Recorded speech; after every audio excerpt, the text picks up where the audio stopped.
Offer RB pain relief roll on 1 కొంటే 150, 2 కొంటే 1 ఉచితం. తలనొప్పి, వెన్నునొప్పి, మోకాల నొప్పి, కడుపుపురం మరియు దోమల మందు పైపుతగా మరెన్నో సమస్యలకు ఒకే మార్గం RB pain relief oil. Nara Chandrababu Delhi నుంచి హైదరాబాద్ కు చేరుకున్నారు. కాసేపట్లో చంద్రబాబు పవన్ కళ్యాణ్ సమావేశం కానున్నారు. ఢిల్లీ చర్చల సారాంశాన్ని పవన్ కు బాబు వివరించనున్నారు. చంద్రబాబుతో భేటీ అనంతరం ఇవాళ ఢిల్లీకి పవన్ కళ్యాణ్ వెళ్లనున్నారు. ఈ రాత్రికి లేదా రేపు ఢిల్లీలో బీజేపీ పెద్దలతో జనసేన అధినేత పవన్ కళ్యాణ్ భేటీ కానున్నారు.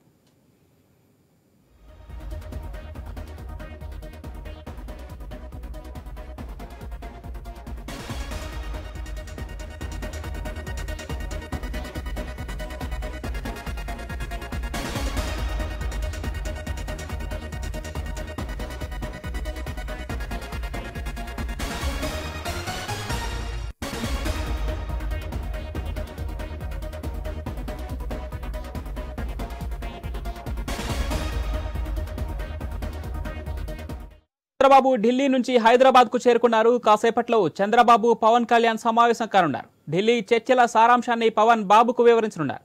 చంద్రబాబుతో భేటీ అనంతరం ఇవాళ ఢిల్లీకి పవన్ కళ్యాణ్ వెళ్లనున్నారు. ఈ రాత్రికి లేదా రేపు ఢిల్లీలో బీజేపీ పెద్దలతో జనసేన అధినేత పవన్ కళ్యాణ్ భేటీ కానున్నారు.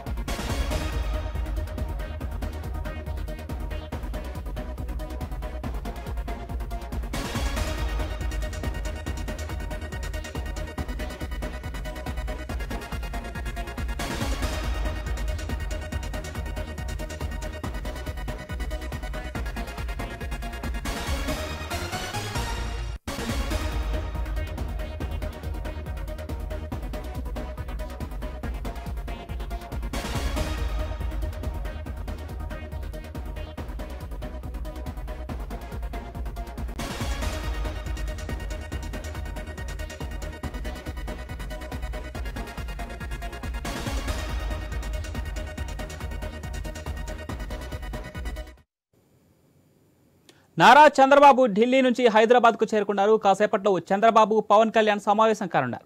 ఢిల్లీ చర్చల సారాంశాన్ని పవన్ కు బాబు వివరించనున్నారు.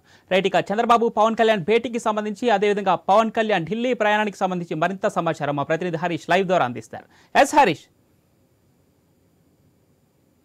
పవన్ ఏపీలో రాజకీయాలు విస్తృతంగా మారాయి. ఉన్నపళంగా పొత్తులకు సంబంధించినటువంటి వ్యవహారం చాలా సీరియస్ గా మారినటువంటి సిచ్యువేషన్ కనిపిస్తుంది. ఇప్పటికే టీడీపీ, బీజేపీకి, అదేవిధంగా టీడీపీకి, జనసేనకు సంబంధించినటువంటి పొత్తులకు సంబంధించినటువంటి వ్యవహారం ఒక సఖ్యంగా ఆసక్తికరంగా మారినటువంటి నేపథ్యంలో ఇప్పటివరకు బీజేపీ, అదేవిధంగా టీడీపీ, జనసేన పొత్తులో ఉంటుందా లేదా అన్నది ఒక రకమైన ఉత్కంఠగా ఏర్పడినటువంటి నేపథ్యంలో తాజాగా చంద్రబాబు ఢిల్లీ టూర్ తర్వాత ఒక్కసారిగా రాజకీయం మారిందనే ప్రచారం రాజకీయ వర్గాల్లో జరుగుతుంది. అందులో భాగంగానే బీజేపీ పొత్తుకు ఓకే చెప్పిందన్నటువంటి ప్రాథమికమైనటువంటి సమాచారంతో పొత్తులకు సంబంధించినటువంటి వ్యవహారం కొలికి వచ్చిన వెంటనే సీట్ల సర్దుబాటుకు సంబంధించినటువంటి వ్యవహారంపై కూడా కొలికి వచ్చేటువంటి అవకాశం ఉందని చెప్పి కూడా పార్టీ వర్గాలు భావిస్తున్నాయి. అందులో భాగంగానే ఢిల్లీ టూర్ వెళ్ళొచ్చినటువంటి చంద్రబాబు ఈ వ్యవహారాన్ని పవన్ కళ్యాణ్ తో డిస్కస్ చేయనున్నారు. డిస్కస్ చేసిన తర్వాత ఇప్పటి వరకు టీడీపీ, జనసేనకు సంబంధించినటువంటి జరిగినటువంటి డిస్కషన్స్, అదేవిధంగా ఢిల్లీలో జరిగినటువంటి డిస్కషన్స్, బీజేపీ పెద్దల యొక్క అభిప్రాయాలు ఎలా ఉన్నాయి, బీజేపీకి సంబంధించినటువంటి స్టాండ్ ఎలా ఉంటుంది అన్న దాని మీద కూడా క్లారిటీ వచ్చినటువంటి నేపథ్యంలో ఈ వ్యవహారం పైన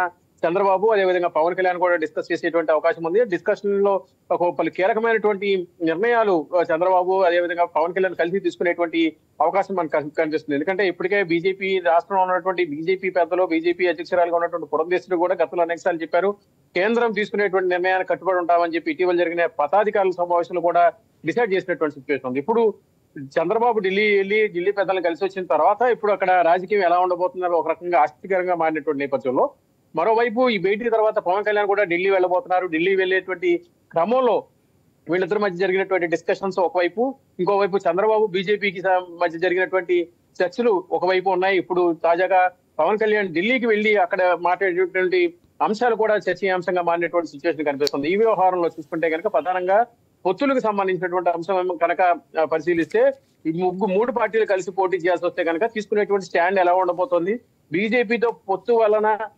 టీడీపీకి ఇబ్బందిగా ఉందని చెప్పి గతంలో అనేక సార్లు టీడీపీకి సంబంధించినటువంటి నాయకత్వం హెచ్చరించినప్పటికీ కూడా చంద్రబాబు మాత్రం బీజేపీని కలుపుకొని వెళ్లడం ద్వారా ఓట్ బ్యాంక్ ని మరింత బలం చేకూర్చుకునే విధంగా ఉండాలన్నట్టు ఒక ఆలోచనలో ఉన్నటువంటి నేపథ్యంలో దానికి తోడుగా పవన్ కళ్యాణ్ కూడా ఓటును చేరనిచ్చేటువంటి ప్రభుత్వ వ్యతిరేకత ఓటును చేరనిచ్చేటువంటి అవకాశం లేదని చెప్పినటువంటి నేపథ్యంలో పార్టీలన్నీ ఒకే స్టాండ్ మీదకి రాబోతున్నాయి. అందులో భాగంగానే బీజేపీకి సంబంధించినటువంటి వ్యవహారం కూడా కీలకంగా మారినటువంటి నేపథ్యంలో వీళ్ళిద్దరి మధ్య జరిగేటువంటి డిస్కషన్ తర్వాత పవన్ ఢిల్లీ వెళ్ళిన తర్వాత అక్కడ బీజేపీ పెద్దలు పవన్ కి ఎలాంటి దిశానిర్దేశం చేస్తారు, తిరిగి వచ్చిన తర్వాత ఈ మూడు పార్టీలకు సంబంధించినటువంటి ఉమ్మడి ప్రకటన కావచ్చు, లేదంటే ఉమ్మడి నాయకత్వంలో ఉన్నటువంటి వివరాలు కావచ్చు బయటకు వచ్చేటువంటి అవకాశాలు స్పష్టంగా కనిపిస్తున్నాయి. ఎందుకంటే ఇప్పటికే వైసీపీ వైనాట్ 175 అంటూ ఇప్పటికే సీట్ల సర్దుబాటుకు సంబంధించి దాదాపుగా 90 సీట్ల వరకు కూడా సర్దుబాటుకు సంబంధించినటువంటి మార్పులు చేర్పులకు సంబంధించినటువంటి వ్యవహారాన్ని తెర మీద తీసుకొచ్చింది. ఇదే నేపథ్యంలో నెక్స్ట్ ఇంకా సీట్లకు సర్దుబాటుకు సంబంధించి సీట్లు సర్దుబాటు వచ్చిన తర్వాత క్యాండిడేట్లకు సంబంధించినటువంటి అంశాలు, సామాజిక వర్గాల సమీకరణాలు ఇవన్నీ కూడా తెర మీదకి వచ్చేటువంటి సిచ్యువేషన్ ఉన్నటువంటి నేపథ్యంలో ఇప్పుడు బాబు పవన్ కళ్యాణ్ భేటీ, ఆ తర్వాత ఢిల్లీకి పవన్ కళ్యాణ్ వెళ్తున్నటువంటి వ్యవహారం రాజకీయ వర్గాల్లో ఆసక్తికరంగా మారింది. పవన్ అయితే హరీష్ ఇప్పటికే ఆంధ్రప్రదేశ్ ని అప్పుల కుప్పగా మార్చింది వైసీపీ ప్రభుత్వం అని చెప్పి జనసేన దృష్టిలో ఉండి, అంటే కేంద్రంలో బీజేపీ అధికారంలో ఉంటేనే, అంటే మూడోసారిగా ఖచ్చితంగా బీజేపీ అధికారంలోకి వస్తుంది, అప్పుడు నిధుల కొరత వల్ల ఏపీకి తగిన సహాయం చేయడానికి బీజేపీని కూడా కలుపుకొని వెళ్లాలని చెప్పి జనసేన టీడీపీ అధినేత చంద్రబాబు సూచించినట్లు తెలుస్తుంది. అయితే దీంట్లో నిజంగా నిధుల కొరత వల్లే ఉమ్మడి పొత్తుకు దారి అనుకోవచ్చా? అంటే టీడీపీ జనసేన బీజేపీ పార్టీలు కలిసి వెళ్ళాలి అంటే నిధుల కొరత వల్లే ఖచ్చితంగా బీజేపీని కలుపుకోవాలని జనసేన సూచించారు. దీన్ని ఏ విధంగా చూడాలి? రాష్ట్రానికి సంబంధించి ప్రధానమైంది ప్రత్యేక హోదా ఇచ్చేది లేదని చెప్పి అటు బీజేపీకి సంబంధించినటువంటి నేతలు స్పష్టం చేశారు. ప్రత్యేక ప్యాకేజీ అని చెప్పారు. ఇప్పుడు అదే కోణంలో చూసుకుంటే కనుక ఆర్థిక పరమైనటువంటి అంశాలు, అప్పులుగా మారినటువంటి వ్యవహారం, రాష్ట్రంలో అధికారంలో ఉన్నటువంటి వైఎస్ఆర్ కాంగ్రెస్ పార్టీ 151 సీట్లతో బలంగా ఉన్నటువంటి పరిస్థితి కనిపిస్తుంది. ఈ 151 సీట్లు ఉన్నటువంటి వైసీపీని ఢీకొట్టాలంటే కనుక ప్రభుత్వ వ్యతిరేకత మీద ఉన్నటువంటి ఓటును చేయనివ్వకూడదన్నట్టు ఒక ప్రధానమైనటువంటి ఎజెండా ఒకటి కనిపిస్తుంది. ఇంకోవైపు చూసుకుంటే కనుక ఈ వ్యవహారాన్ని డీల్ చేయడానికి మూడు పార్టీలు కూడా కలిసి వెళ్తేనే వైసీపీ మీద బలంగా పోరాడగలం, ఓటుని చీలేటువంటి క్రమంలో దాన్ని కూటమిగా ఉన్నటువంటి మూడు పార్టీలు షేర్ చేసుకునేటువంటి అవకాశం ఉంటుంది. సో ఈ నేపథ్యంలోనే అసలు ఓటు వ్యతిరేకత ఓటు ఏదైతే ఉందో దాన్ని పూర్తిగా క్యాష్ చేసుకోవాలనే ఒక ప్రధానమైనటువంటి అంశం తెర మీదకి వచ్చినటువంటి నేపథ్యంలో ఈ వ్యవహారం పైనే పూర్తిగా డిస్కషన్ చేసేటువంటి అవకాశం ఉంది. ఇక కేంద్రంలో మళ్ళీ బీజేపీ అధికారంలోకి వస్తే కనుక రాష్ట్రానికి సంబంధించినటువంటి నిధులు, ప్రత్యేక హోదాకు సంబంధించినటువంటి అంశం తెర మీదకి లేదు కాబట్టి నిధులకు సంబంధించినంత వరకు కూడా అప్పులకు సంబంధించినటువంటి వ్యవహారం అప్పులు పాలైపోయినటువంటి నేపథ్యంలో నిధులకు సంబంధించినటువంటి వ్యవహారం ఏదైతే ఉందో కేంద్రంలో మళ్ళీ బీజేపీ అధికారంలోకి వస్తే రాష్ట్రానికి పూర్తిగా ఆర్థిక సహాయం చేసేటువంటి సిచ్యువేషన్ అనేది ఉంటుంది. కాబట్టి ఈ వ్యవహారాన్ని అనుకూలంగా మార్చుకోవడం ద్వారా వచ్చేటువంటి ఎన్నికల్లో ప్రజల్లో కూడా ఈ వ్యవహారాన్ని తీసుకెళ్లడం ద్వారా ప్రజల్లో ఉన్నటువంటి ఒక రకమైనటువంటి అపోహకు కూడా క్లారిటీ ఇచ్చినట్టు ఉంటుంది. మూడు పార్టీలు కలిసి పోటీ చేసినట్టు ఉంటుంది. తద్వారా ప్రభుత్వం పైన ఉన్నటువంటి వ్యతిరేకతను క్యాష్ చేసుకోవడం, మూడు పార్టీలు కలిసి వచ్చేటువంటి ఎన్నికల్లో విజయం సాధించాలన్న ఒక ప్రధానమైనటువంటి వ్యూహంతోనే ముందుకు వెళ్తున్నారన్నటువంటి ప్రచారం కూడా రాజకీయ వర్గాల్లో జరుగుతుంది. పవన్ అయితే హరీష్ ఇప్పటికే అంటే సీట్ల విభజన విషయానికి వస్తున్నట్లయితే అంటే పొత్తు సీట్లు టీడీపీ జనసేన పార్టీకి ఒక కొలికి వచ్చినట్టు చెప్తున్నప్పటికీ అఫీషియల్ గా అయితే అనౌన్స్మెంట్ రాలేదు. ఇప్పుడు ఈ రెండు పార్టీలతో కలిసి బీజేపీ కూడా చేరుతుంది. అయితే వీరి మధ్య 6 నుంచి 9 అసెంబ్లీ సీట్లు బీజేపీకి కేటాయిస్తారు, ఉమ్మడి పొత్తులో భాగంగా అంటున్నారు. ముఖ్యంగా ఏ సీట్లు ప్రకటించే అవకాశం ఉంది బీజేపీకి? అయితే ఖచ్చితంగా 6 నుంచి 9 సీట్లనే ఇంకా అధికంగా ఏమన్నా బీజేపీకి ఇచ్చే ఛాన్స్ ఉందా? పొత్తులకు సంబంధించిన వ్యవహారం కొలిక్కి వచ్చిన తర్వాత పార్లమెంట్ స్థానాలు, అత్యధికమైనటువంటి పార్లమెంట్ స్థానాలు, దగ్గర 9 పార్లమెంట్ స్థానాలు బీజేపీకి కేటాయించేటువంటి అవకాశం ఉందని ఒక ప్రచారం కూడా జరుగుతుంది. అందులో భాగంగానే ఇప్పుడు విజయవాడ పార్లమెంట్ తీసుకుంటే కనుక విజయవాడ పార్లమెంట్ కి సంబంధించి బీజేపీ ఎప్పటి నుంచో విజయవాడ పార్లమెంట్ లో పోటీ చేయాలనేటువంటి ఒక ఆలోచన ఉంది. ఇంకోవైపు చూసుకుంటే కనుక విజయవాడ సిటీకి సంబంధించి విజయవాడ సిటీలో ఉన్నటువంటి 3 స్థానాల్లో కూడా జనసేన పశ్చిమ నియోజకవర్గంలో, తూర్పులో టీడీపీ, అదేవిధంగా సెంట్రల్ లో టీడీపీకి సంబంధించినటువంటి క్యాండిడేట్స్ ఇప్పటికే వాళ్ళు పనులు చేసుకుంటున్నటువంటి సిచ్యువేషన్ ఉంది. పశ్చిమంలో కొంతవరకు టీడీపీ జనసేనకు సంబంధించినటువంటి అంశం మీద పోటాపోటీగా సిచ్యువేషన్ ఉన్నటువంటి పరిస్థితి కనిపిస్తుంది. ఈ వ్యవహారాలన్నీ చూసుకుంటే కనుక సీట్ల సర్దుబాటు అంశానికి కొంతవరకు గ్యాప్ ఉన్నప్పటికీ కూడా జనసేనకు సంబంధించినంత వరకు కూడా 25 నుంచి 30 స్థానాలు అని చెప్పి మొదట అనుకున్నప్పటికీ కూడా ఇప్పుడు బీజేపీతో కూడా పొత్తు కుదిరినటువంటి నేపథ్యంలో అదే విధంగా బీజేపీకి సంబంధించి టీడీపీ జనసేనకు సంబంధించినటువంటి సీట్ల సర్దుబాటుకు సంబంధించినటువంటి వ్యవహారం కొలిక్కి రావాలంటే కనుక ముందుగా ఈ 3 పార్టీల మధ్య ఒక అవగాహన రావాల్సి ఉంటుంది. ఈ అవగాహన వచ్చిన తర్వాత ఇప్పటికీ సీట్ల సర్దుబాటుకు సంబంధించినటువంటి వ్యవహారం పైన జరుగుతున్నటువంటి చర్చలు ఏ విధంగా ఉండబోతున్నాయి, పార్లమెంటు ఎందుకంటే బీజేపీ కేంద్రంలో ఉంది కాబట్టి పార్లమెంట్ స్థానాలు 9 స్థానాలు బీజేపీకి ఇచ్చినప్పుడు అసెంబ్లీ స్థానాలకు సంబంధించినటువంటి అంశంలో 3 నుంచి 4 సీట్లు లేదంటే 5 సీట్ల వరకు బీజేపీని పరిమితం చేసేటువంటి అవకాశం ఉంది. సో దట్ ఆ స్థానాలను 25 స్థానాలు దాదాపుగా 25 నుంచి 30 స్థానాలని జనసేనకి కేటాయించేటువంటి అవకాశాలు కూడా ఉన్నటువంటి ప్రచారం జరుగుతున్నటువంటి నేపథ్యంలో ఇప్పుడు ఈ రోజు జరిగేటువంటి చంద్రబాబు పవన్ కళ్యాణ్ భేటీకి సంబంధించినటువంటి వ్యవహారంలో కేంద్రంతో జరిపినటువంటి చర్చల పైన డిస్కస్ జరగడంతో పాటు సీట్ల సర్దుబాటుకు సంబంధించినటువంటి అంశం కూడా తెర మీదకి వచ్చేటువంటి అవకాశాలు మాత్రం ఉన్నాయని కూడా ప్రచారం జరుగుతుంది.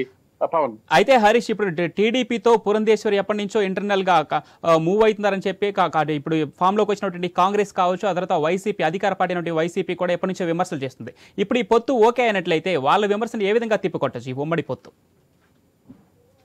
ముందు నుంచి కూడా పొత్తుకు కోసం ఏదైతే బీజేపీ సెంట్రల్ లో ఉంది కాబట్టి ఎలక్షన్ జరిగేటువంటి సమయంలో ఎలక్షన్ కి సంబంధించినటువంటి అంశంలో కొంతవరకు కేంద్రం నుంచి కూడా సపోర్ట్ కావాల్సి ఉంటుంది కాబట్టి అటు రాజకీయంగా ఈ వ్యవహారం టీడీపీకి కలిసి వచ్చేటువంటి అవకాశం ఉంది కాబట్టి టీడీపీ బీజేపీ కోసం ఎదురు చూసినటువంటి సిచ్యువేషన్ ఉంది. ఎందుకంటే ఆల్రెడీ బీజేపీ అదేవిధంగా జనసేన పొత్తులో ఉన్నారు కాబట్టి జనసేనకి బీజేపీకి ఉన్నటువంటి పెద్ద గ్యాప్ ఏం లేదు. కానీ టీడీపీ బీజేపీకి మాత్రం కొంతవరకు గ్యాప్ ఉంది. ఎందుకంటే గతంలో జరిగినటువంటి ఎన్నికల్లో టీడీపీ బీజేపీ పొత్తు పెట్టుకుని పనిచేసినటువంటి సందర్భాలు అప్పుడు వచ్చినటువంటి అభిప్రాయ భేదాలు, అప్పుడు చంద్రబాబు విధి విధానాలపైన కూడా బీజేపీకి సంబంధించినటువంటి శ్రేణులు అసంతృప్తి వ్యక్తం చేయడం, ఆ వ్యవహారం పైన ఇప్పుడు మళ్ళీ బీజేపీ చీఫ్ గా వచ్చినటువంటి పురంధేశ్వరి కూడా ఉండడం, ఈ వ్యవహారం అంతా కూడా కుటుంబానికి సంబంధించినటువంటి వ్యవహారం కూడా కలిసి ఉన్నటువంటి నేపథ్యంలో ఈ వ్యవహారాలన్నీ కూడా కొంతవరకు సీరియస్ గానే చూడాల్సినటువంటి పరిస్థితి ఉందని చెప్పి రాజకీయ వర్గాలు కూడా భావిస్తున్నటువంటి సిచ్యువేషన్ ఉంది. ఎందుకంటే ఇక్కడ బలంగా ఉన్నటువంటి ఒక ప్రాంతీయ పార్టీ జగన్ నాయకత్వంలో ఉన్నటువంటి ఒక వైఎస్ఆర్ సిపిని పూర్తిగా ఢీకొట్టాలంటే కనుక భారీగా మెజారిటీ కావాల్సినటువంటి అవసరం ఉంది. అంటే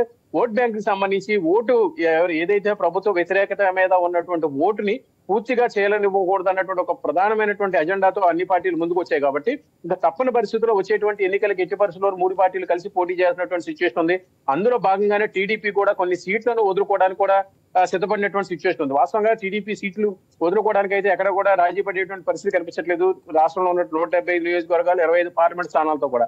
అయితే కేంద్రం సపోర్ట్ కూడా కావాలి, బీజేపీలో నాయకత్వంలో ఉన్నటువంటి బీజేపీ పెద్దల సపోర్ట్ కూడా కావాల్సి ఉంది కాబట్టి రేపు ఎలక్షన్ జరిగేటప్పుడైనా మళ్ళీ బీజేపీ అధికారంలోకి వస్తే బీజేపీతో కూడా రిలేషన్స్ మెయింటైన్ చేయడానికి కానీ రాజకీయాలకు కానీ బీజేపీతో సపోర్ట్ అనేది మాత్రం అవసరమైనటువంటి నేపథ్యంలో ఈ వ్యవహారం పైన బీజేపీకి సంబంధించినటువంటి నాయకత్వంతో జనసేన ఎప్పటికే టచ్ లో ఉంది, మిత్రపక్షంగా ఉంది. ఇక టీడీపీకి సంబంధించినటువంటి మిత్రపక్షం కూడా జాయిన్ అయ్యేటువంటి సిచ్యువేషన్ మనకు కనిపిస్తుంది. సో ఇప్పటికే కేంద్రంలో ఉన్నటువంటి నాయకత్వంలో ఉన్నటువంటి బీజేపీతో వైఎస్ఆర్ కాంగ్రెస్ పార్టీ కూడా సేమ్ లైజన్ మెయింటైన్ చేస్తుంది. అధికారికంగా కావచ్చు, రాజకీయంగా కావచ్చు, పార్లమెంట్ స్థాయిలో బిల్లులు పాస్ చేసేటువంటి క్రమంలో కావచ్చు, వైసీపీకి సంబంధించినటువంటి 22 పార్లమెంట్ సభ్యులు ఎవరైతే ఉన్నారో వాళ్ళందరూ కూడా బీజేపీకి సపోర్ట్ చేసినటువంటి సిచ్యువేషన్ కనిపిస్తుంది. సో ఈ రకమైనటువంటి ఈక్వేషన్స్ లో ఎక్కడికక్కడ ఏ అంశానికి ఆ అంశం మీద ప్రాతిపదికన ఇక్కడ పార్టీలకు సంబంధించినటువంటి ప్రతిపాదనలు కూడా చర్చ జరుగుతుంది, తెర మీదకి వస్తున్నటువంటి సిచ్యువేషన్ మనకు కనిపిస్తుంది. పవన్, అయితే హరీష్ ఇప్పుడు ఏపీలో పురంధేశ్వరి విషయానికి వస్తే పురంధేశ్వరి ఖచ్చితంగా రాజమండ్రి సీట్ ఆశిస్తున్నారని సమాచారం ఉంది. అయితే ఖచ్చితంగా ఆమె రాజమండ్రి నుంచి పోటీ చేసే అవకాశం ఎంతవరకు ఉంది? ఒకవేళ ఈ పొత్తు ఓకే అయితే 3 పార్టీలకు సంబంధించి రాజమండ్రి టికెట్ ఖచ్చితంగా పురంధేశ్వరి కేటాయించే అవకాశం ఏమైనా కనిపిస్తుందా? పొత్తులు ఓకే అవుతాయని చెప్పి దాదాపుగా ఖరారు అయిపోయినటువంటి సిచ్యువేషన్ ఉంది. ఇక ఎంపీ సీట్లకు సంబంధించి ఎందుకంటే పురంధేశ్వరి గతంలో కూడా సెంట్రల్ మినిస్టర్ గా పనిచేసినటువంటి సిచ్యువేషన్ ఉంది. ఇప్పుడు ఈ బీజేపీతో కూడా పొత్తు కుదిరినటువంటి నేపథ్యంలో బీజేపీ రాష్ట్ర అధ్యక్షురాలుగా ఉన్నటువంటి పురంధేశ్వరి పొత్తులో భాగంగా రాజమండ్రి అదేవిధంగా విశాఖపట్నం నుంచి కూడా పోటీ చేస్తారన్న ఒక ప్రచారం జరుగుతున్నటువంటి సిచ్యువేషన్ ఉంది. ఈ వ్యవహారంలోనే గతంలో కేంద్ర మంత్రిగా పనిచేసినటువంటి అనుభవం ఉన్నటువంటి నేపథ్యంలో ఆమెకి బీజేపీ నుంచి తగిన ప్రాధాన్యత ఇస్తూనే రాష్ట్ర అధ్యక్షురాలుగా కూడా పెద్ద హోదాను కూడా కల్పించినటువంటి సిచ్యువేషన్ ఉంది. ఆమె నందమూరి తారక రామారావు ఫ్యామిలీ నుంచి వచ్చినటువంటి సిచ్యువేషన్, ఆమె వారసురాలుగా కూడా చెప్పుకునేటువంటి సిచ్యువేషన్ ఉంది. సో ఈ ఈక్వేషన్ కూడా బీజేపీ అనుకూలంగా మార్చుకోవాలనేటువంటి ఒక అభిప్రాయంలో ఉంది. రాజకీయంగా ఉన్నటువంటి కుటుంబం, రాజకీయ ఫ్యామిలీకి సంబంధించి పెద్ద ఎన్టీఆర్ కి సంబంధించి ఆయనకు ఉన్నటువంటి చరిష్మాని కంటిన్యూ చేస్తున్నటువంటి ఆయన వారసురాలిగా పురంధేశ్వరికి ప్రత్యేకమైనటువంటి గుర్తింపు ఉన్నటువంటి నేపథ్యంలో ఆమెను మళ్ళీ కేంద్ర కేబినెట్ లో కూడా తీసుకునేటువంటి ఛాన్స్ ఉంది. అందులో భాగంగానే ఆమెను పార్లమెంట్ స్థానానికి పోటీ చేసేటువంటి ఆలోచనలు ఏదో స్పష్టంగానే కనిపిస్తున్నాయి. Pavan, right, thanks for the update Harish.